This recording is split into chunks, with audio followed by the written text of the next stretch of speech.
ว้าวขอบคุณนะที่ตกแรงเบิ่งน้องก่อน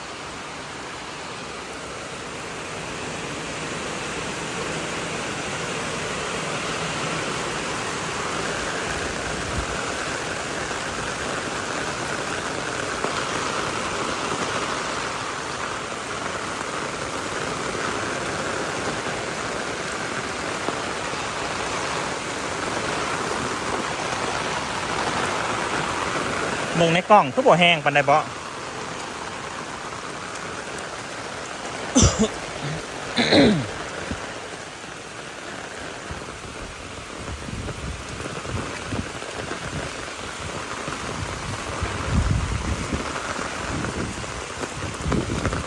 โอ้ยปลา3-4 ลง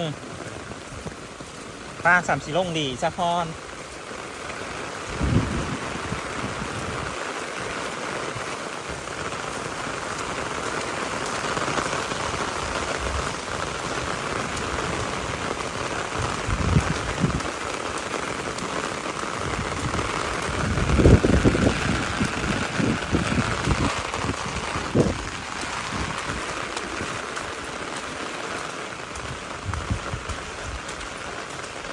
ล่าสุดบ้านนามงมีงานศพอีกแล้วทุกคน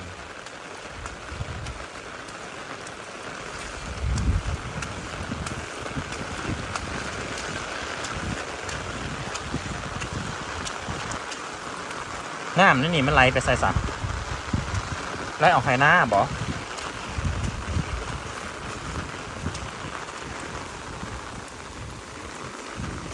สิตกมากกับตกมาโลดเต็มที่นี่มันตกยอมได้ไม่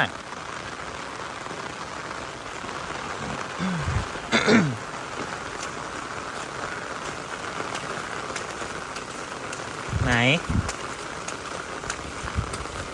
แรงแค่ไหน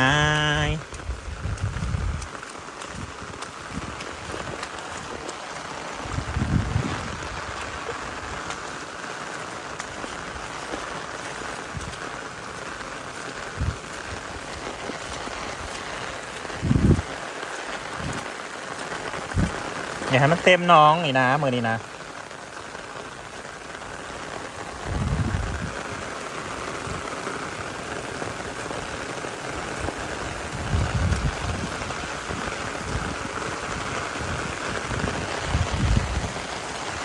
เฮ้ยเราไปย่านโต่งแล้ว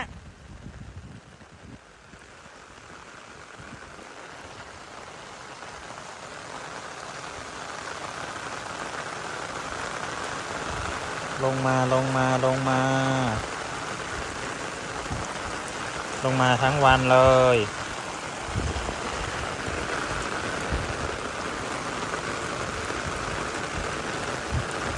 สิได้ปิดไว้นี่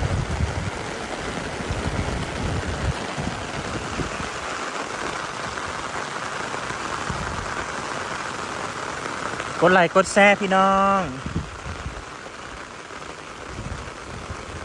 ล่าสุดฝนตกแรงมากเลยสมอีแม่ว่าอยู่เลยเนาะ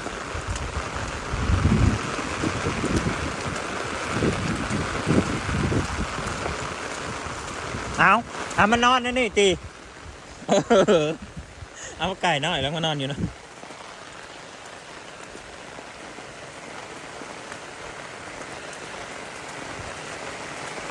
เขาลงพยายามโต่งวะพยายามแล้วโต่งนะฮะโอ้ยเราไปหาเจอยามโต่งโอ้ยตายสู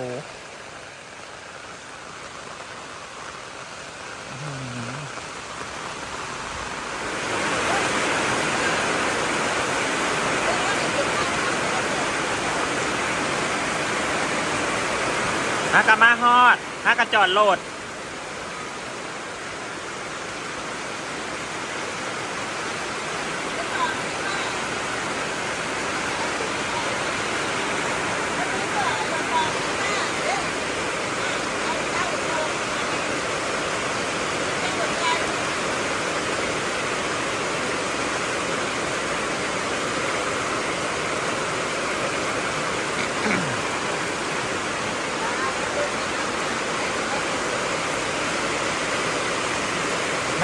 ลงน้องอย่าบ่นี่นะเดี๋ยวมันไหลลงพระพุทธกระดอก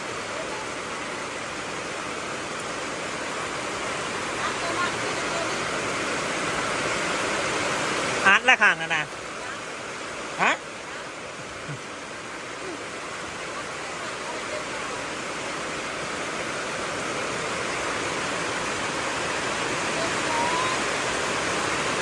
บรรยากาศดีมากเลยทุกคนกดไลค์กดแชร์ครับผมไปนอนนอนรักสบาย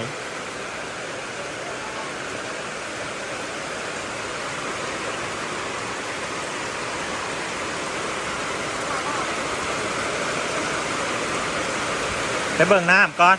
ยันปลาลอยออกมา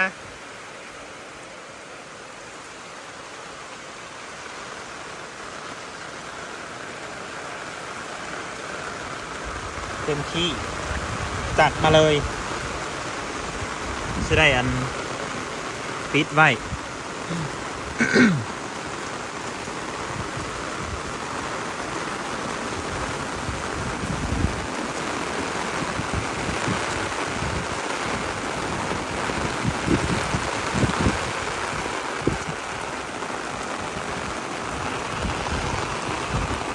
ยังมืดมากอยู่ได้พี่น้องเอ้ย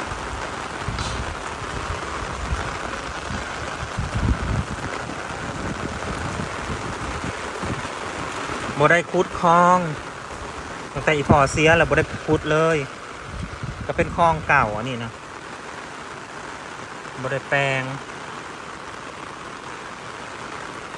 แต่นี่พอแล้วยังอยู่แล้วก็คุดแล้วนี่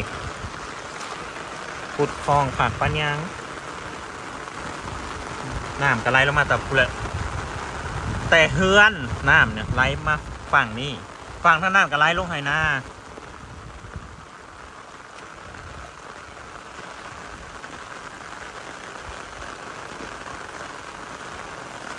มันตกมาแห้งๆเบิดมือนี่หัวสิได้อาร์ตไว้ได้นี่พี่น้องเอ้ยย่านปลาลูมออกมา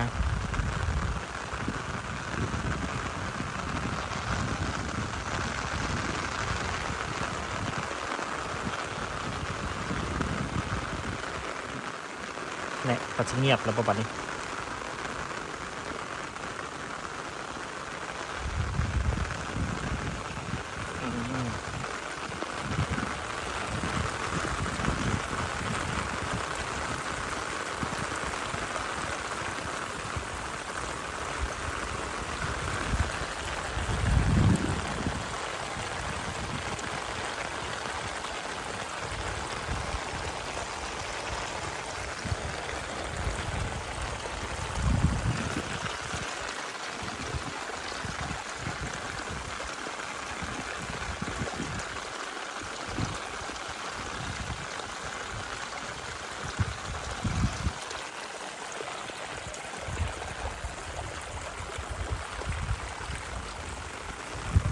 เงียบละมัน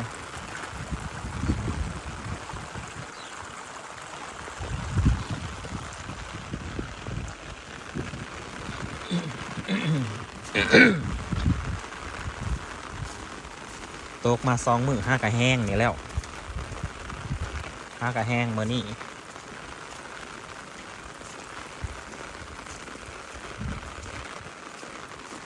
โอเคพ่อแม่พี่น้องเก็บภาพบรรยากาศไว้เพียงสำนีก่อน